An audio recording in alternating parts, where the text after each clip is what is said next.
Welcome back, Lexurious Fleet. Lexus has just announced an off-roading LX meant for overlanding. In today's video, we'll talk about the J201 concept, cover all of its upgrades, and really talk about, at the end of it, the future of the LX and what we can expect to see from the next generation.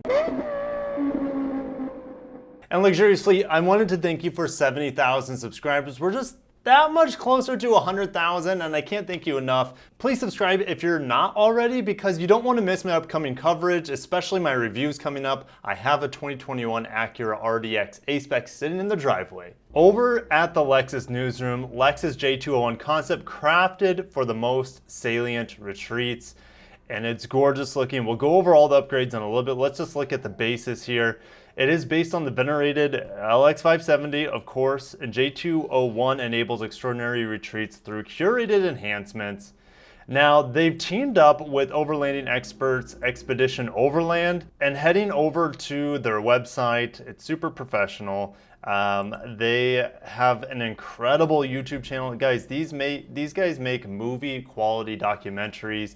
The type of coverage and footage they get on their overlanding experiences is incredible. And I have kind of been following them. I've been aware of them for a while now, just because it's just completely badass what they do.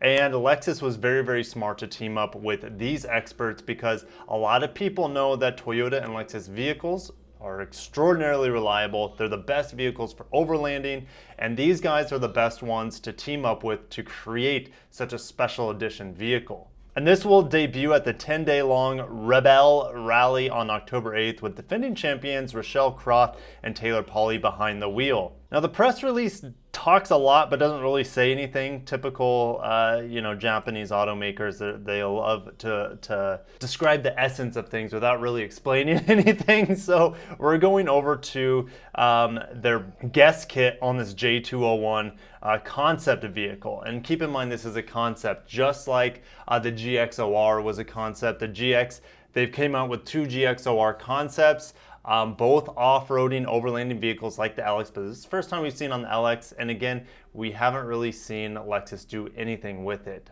Fingers crossed that they do something with it in the future. This Origins piece here is super cool. It kind of handwrites all the upgrades around the vehicle, but we're not going to focus too much on this. We'll actually go over the actual specs here at the bottom. Now, I thought this part was pretty cool. The J201 moniker is derived from the LX's internal model and platform code. The full code URJ201 distinguishes itself amongst other full-size sport utility models and trucks, which shares componentry, namely the Land Cruiser 200 series. But yeah, take a snapshot of this if you want to see how they do some internal coding and distinction with this model. And no, it does not come with a helicopter or the Zero Halliburton luggage, which I would not be surprised if this was the Zero Halliburton luggage, because Lexus loves teaming up with them. Okay, breaking it down. The front bumper is a CBI off-road front bumper, which has a winch mount, recovery points, and it's very lightweight. Now, Warn Industries provides the winch, and Rigid Industries has the light bar at the bottom, and there's more than one light bar. Gosh, the snorkel's pretty badass. The drivetrain, guys, 550 horsepower, 550 pound-feet of torque from the Magnuson supercharger. We know they can put superchargers on this 3UR FE engine, and it's a darn shame that Lexus has never offered it from the factory. It's a darn shame. Well, actually they have. I think they actually did once upon a time for other markets. I think there's a couple years in there where they offered the supercharged 3UR FE in probably UAE or the Middle East. But here in the United States, nah, 100 grand, you can't get the supercharger. You have performance differentials, Tagium AirTech snorkel, ARB high performance twin onboard compressor. What about the wheels and tires and brakes? You get the Dakar Zero wheels, General Grabber X3 tires, 33-inch puppies, and then Stop Tech braking, which gives you drilled front and rear rotors and Super Sport performance pads. Of course, you get the fancy color-matched calipers too. Underbody protection, CBI off-road rock sliders and skid plates, Suspension has been massively upgraded. Icon Vehicle Dynamics has provided superior upper control arms for the front and lower control arms in the rear, and OEM front and rear spacers. And then you have adjusted OEM height sensors. So here's Lexus doing some modifications to this vehicle in conjunction with all these upgrades. Pretty awesome. So you have a normal 2-inch lift front and the rear for the normal. It can go all the way up to extra high, which gives you almost a 5-inch lift in the front and a 4+ inch lift in the rear. Cargo carrying, you get the Prinzu design roof rack system and Rigid Industries light bar, an additional light bar at the top, this massive thing right here. A rear bumper is going to give you a rear ladder, dual swing outs, spare tire, Baja Designs, and S2 sport lighting, and you can carry 5-gallon water cans. It's just so badass, guys. My gosh, this is like a dream come true if they were able to provide something like this. And then you have this little smartphone in here that's plugged in to all the accessories that can control the lighting, the air lockers, compressor control, batteries, and angles. Oh, it is zero Halliburton. It is zero Halliburton. I didn't even know, guys. It is zero Halliburton. How did I know? How did I know that? Gosh, read them like a book nowadays. And then you have this cool cabin organization with the Goose Gear drawer module, which provides dog bowls, guys. If you needed the dog bowls, they're right there. And then at the end, this isn't the first time we've seen it, but Lexus with the X Overland or Expedition Overland sigil. The likelihood of Lexus bringing overlanding parts to dealers so that they can have them installed, I still think is slim to none, unfortunately. Even though this is the third off-roading concept that Lexus has shown to us. We've had 2 with the GX, and then we had this one with the LX, and they're all phenomenal. They all make us drool out of our faces. Toyota, however, they're not scared to put on all these TRD parts, or at least make TRD parts available at the dealership for you to install on your Toyotas. Well, Lexus, they keep teasing it, and I don't know why they keep doing this unless they plan on offering some sort of parts either at the dealership, even though I still think that's unlikely, or they provide some sort of off-roading special edition of the GX, which GX is, in my opinion, is more than likely going to be end of line soon, or if they're going to have a special edition LX for off-roading as well.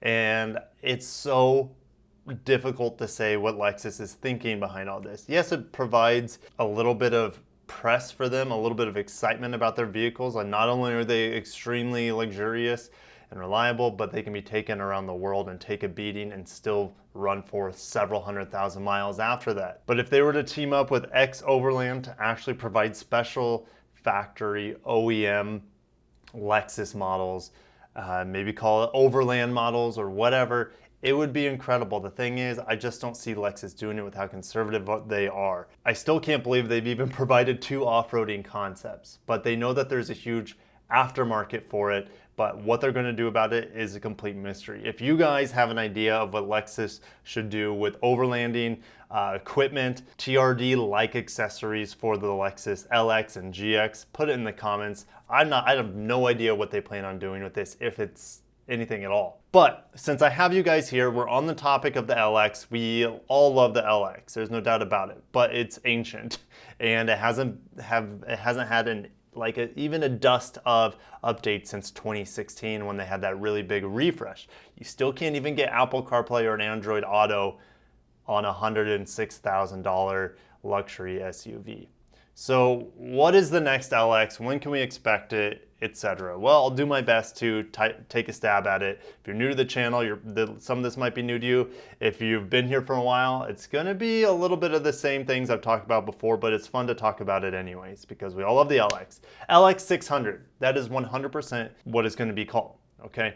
Now, engine options, we're almost sure that they're gonna be ditching the V8, but that hasn't been confirmed yet.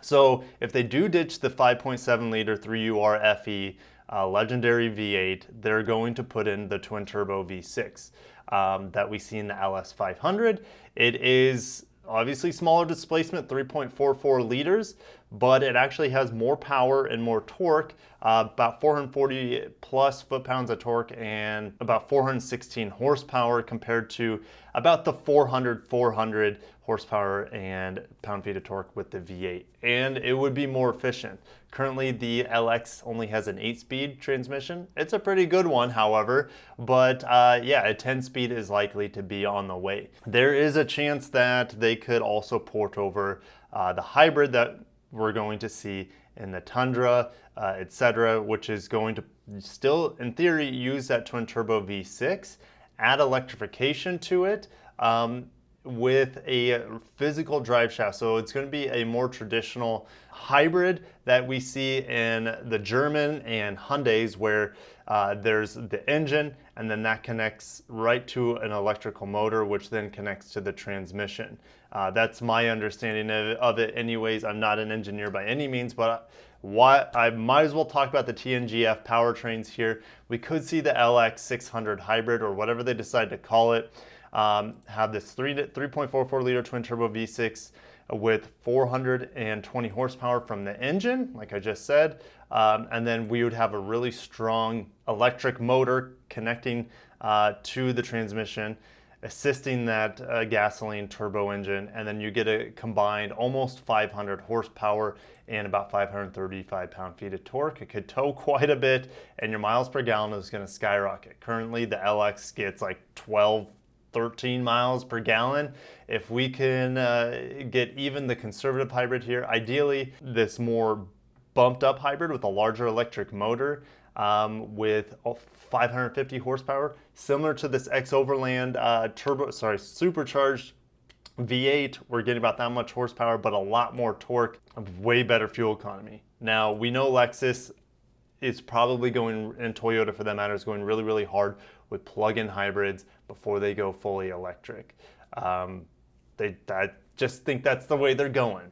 Okay, they're not a company that takes big steps in technology. They're about small incremental changes, small incremental improvements over time. So I think this plug-in hybrid LX is a likely scenario where we get about the same horsepower I just talked about, about 550 and tons of torque, and they could boost it even more with a plug-in hybrid, but we get, guys, 40 plus miles of EV range, and then it'd just be, and of course the overall mileage in hybrid mode might go down because you have a larger battery in there. But hey guys, I kind of forgot about the second spreadsheet that I had about potential Lexus crossovers in the future, so I wanted to share that as well on top of what I just talked about with the hybrids and plug-in hybrids.